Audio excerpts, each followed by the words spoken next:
It's our pleasure to welcome to the show right off the top Commanders wide receiver, Dyami Brown, fresh off a touchdown on Sunday, on pace for career highs all over the place this season. Dyami, appreciate your time on a busy day, man. How you doing?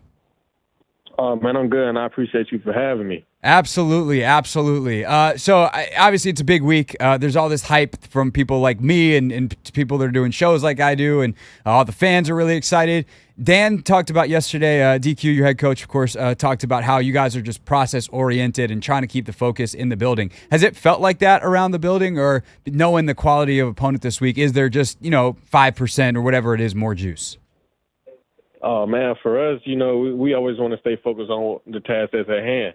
We don't want to make anything too big of what's going on, so we don't want to hype ourselves up, to psych us out of anything. We just want to stay focused and stay on that grind. For sure. And I know it's always hard to be reflective in the middle of stuff, but I know you've put in a ton of work the past bunch of off seasons, something that you chronicled on YouTube. I did kind of chuckle. You did a bunch of episodes in certain off seasons. This season, you're just like, here's everything I did. I'm putting in an hour, one video, bang. As a content creator, lots of respect for that, Dyami, first of all. Second of all, to see the work pay off in a different way, because what's it been like for you to be more involved as a pass catcher? You've been a great blocker. You've done all this other stuff, great on special teams. But for that offensive part of your game to come through as a wide receiver, what's that meant to you so far this season? Oh, man, it means a lot, just to be able to do the things that I do in order for us, to help us contribute to that win. I think a lot of times, things can get kind of frustrating or anything, but at the end of the day, I know the work that I put in, and then I know what I can do as far as the game goes as well. So for me, I just want to go out there and help the team do the best that we can do. For a wide receiver who's asked to do a lot of dirty work, I don't have a better way to ask it other than how much easier is it when also you see the ball a little bit more to just stay engaged in the game? If you're playing pickup basketball and you're just like, hey, can I shoot it every once in a while? Like, if you ask me to set screens, you can do all that kind of stuff. Not that you're not a great team guy, just like, does it make going to work a little bit more fun? Oh, yeah, it definitely makes it fun. And I want everybody to do good. At the end of the day, for me, just to get those few touches, just to show what I can do, it means a lot for me, just to build a confidence thing as well. But I think at the end of the day, I think a lot of us can do good in this offense and with this team. So I think at the end of the day, all we have to do is stay where we continue to do what we do, and we can turn out victorious. Dyami Brown with us here on the Hoffman Show. I know DQ has talked about OZ as a guy in your room who is just an incredible cheerleader for everybody else. Obviously, he's been he's one of those guys who's helping you on the field as well. What's it been like to have Olamide specifically in the room and that veteran presence that he's brought and kind of the energy he brings to the offense and specifically the wide receiver room? Oh, man, I love OZ, and he brings a lot of energy. It's like, man, he's almost like a bad little kid out there. Jump out the tree if he want to. but that's the energy that we need, because at the end of the day, any help that anybody can use, and as far as his game and the things that he can do, can come out the backfield or play a wide out, anything, any small little detail things that all of us can add to our game can help, and it's very beneficial. I was going to ask, is there a good example that you can give us, Dyami, a story about how one of the other receivers in the room, or maybe a guy like Zach out of the tight end room, has helped you? Because you all have some overlapping skill sets, but you all have like kind of one thing that's a little bit different from everybody else, whether it's Luke, OZ, Terry, Noah, on down the list. Is there something that you've pulled from someone else's game that you could share with us? Oh, man, I think with OZ, the run after catch is something that I definitely learned from him. It's kind of weird when like those little slot guys they know how to move a little bit. Man, look, I want to move like that too. But things like that. Then with Terry, like the professionalism that he has, it means a lot, and it's kind of good for me as well too, because you want to attack the day like that. At the end of the day, and there's different ways to get better. And you can learn from each and every guy that's in that room. So I actually was very curious to ask you about this once we knew you were coming on, and I heard something that Dan said yesterday, which he said, you guys are working on breaking tackles, which to me is it feels like something from the outside. It's like you either got it or you don't. Like some guys are really good at it. They know how to move. Right. They know how to shake. How do you, if you can share with us, like how do you learn at the NFL level how to break tackles? I know that's such a simple question, but it's something that I never really thought about you guys drilling. It's just kind of like, hey, you drill the routes, you drill all this. How do you work on breaking tackles at the NFL level?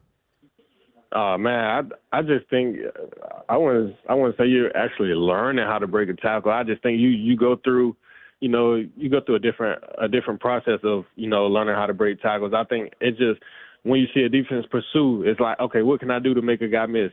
Can I use a stiff arm?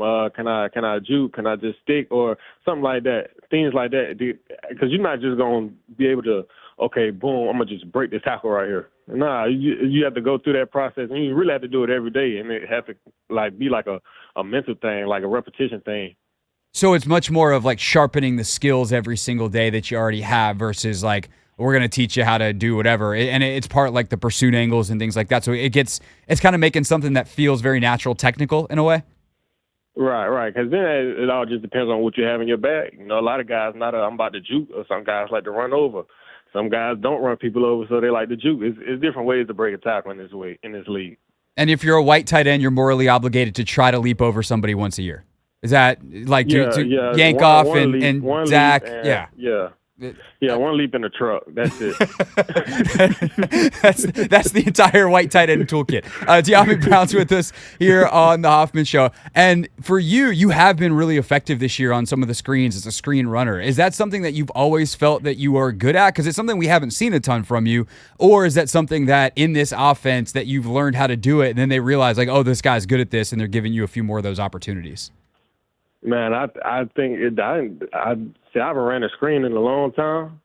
This year might have been like the first year I had a couple of screens, but for me it was just do what I can do with this opportunity that is given, and it wasn't learning how to run a screen. It was whatever. I don't care how I get this ball. If it has to be a screen, I'm gonna try to make something happen with it. No, I hear you, man.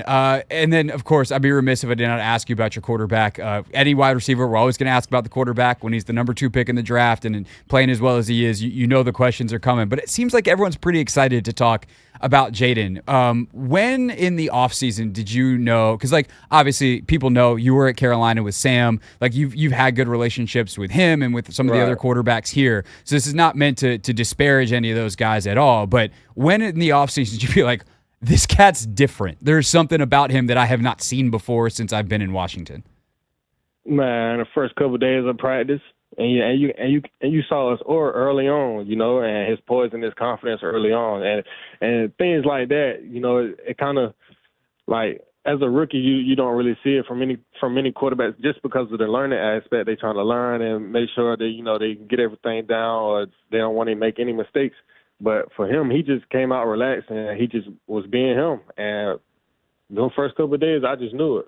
And I had said it from the beginning, like, man, we're going to be a good team with this guy. And so far, so good. 4-1. Last minute here with Dyami Brown on the Hoffman Show. Kliff, we've obviously heard a lot about him and his coaching style and the walkthroughs and all that kind of stuff. I'm curious how different it's been for you with Bobby this year, because he was here last year. Your receiver coach, Bobby Ingram, for the audience who may not know who I'm talking about. What's been different for Bobby this year under Kliff compared to being under Bobby in a different system and a different organization last year? I'll say Bobby as a person, he really been the same. He's always been, honest with us and everything. He's been helping us develop. So he'll, put us through things that we would need, like for the game plan and stuff like that. But I think this year, the biggest difference is just having that time to connect with us a little bit more, as far as like how meetings and stuff was going. Like last year, we walked through, but we didn't have too many walkthroughs and stuff like that. And then we didn't have too much meeting time separate. So I think that would be the biggest difference, just him connecting with us and being able to talk and, really learn from him, since he's been in the game, he's been in this league for a long time. So just him being able to, connect with us a little bit more, I think that's the biggest difference. For sure. And speaking of meetings, you got to run to some. Really appreciate the time, Dyami, and let's do it again later on in the season. Best of luck this weekend. All right. Thank you. That is Dyami Brown with us, everybody, here on the Hoffman Show. Wow. He was Anthony. What a start. What a bang. Dyami, excellent talker. Welcome back anytime. Nah, Dyami, he's super cool. Even when I got on the phone with him, I'm like, yeah, that's going to be a good interview. Yeah, he's a guy that, like, doesn't mind doing the media stuff. I think especially now. Like, I was looking at it earlier. I thought about asking him some version of this of like, Dyami, do you realize that you are one long touchdown pass away from a career high in receiving yards? Dang, he probably did now. Maybe he's does got now. He's got 94 on the season. His career high is 168. Oh, wow. So where's my phone calculator situation? Trying to do math. 74. 168 minus, no, that's the divided sign. Minus, no, not back. Minus, hitting wrong buttons. You're telling me it's 74? Yes. Would you look at that? That's a good job, Anthony. Hey, look, I like numbers, man. So if he catches a 75-yard touchdown on Sunday, he'd have a career high in receiving yards in 6 games. Speaking into existence, man. Dyami Brown's going to have a 75-yard touchdown pass on Sunday. And on that pass, if it's the second play of the game, play action shot, let's fire away. That will be a career high in receiving yards for Dyami Brown. I'd also like to talk to the media more if I was having that kind of season. Yeah. But it really is like these guys really enjoy going to work. They really enjoy cheering for each other. Like they just want to see each other win because like they have understood the fundamental part of being a part of any team, which is like when we all win, right? It's not just football. That's everything. Like when you win, my teammate wins, I win. How can I help you win? Because then we all win together in a literal sense on a scoreboard, but also like Dyami is going to be a free agent after this offseason. You don't think he's going to make more money now based off what he's done this year compared to what he would have done another year under the previous 3 years systems? Of course he's going to make more money. Team wins, everybody wins. It's the old Super Bowl disease that Bill Walsh and Bill Parcells and all those guys used to talk about. Yeah, it's really great to win, but then everybody gets more expensive because everyone's like, oh, I'm great. I'm the reason why we won. Or someone else thinks I'm a reason why we won. So they're going to pay me more. You got to replace them. But then again, like when you have the kind of success that this team is, and when you have the environment this team is, if it's close between here and somewhere else, Dyami's going to want to come back here. Anyone else is going to want to come back here, and that's a beautiful thing that they built out in Ashburn. This is the Hoffman Show on the Team 980 and the Odyssey app.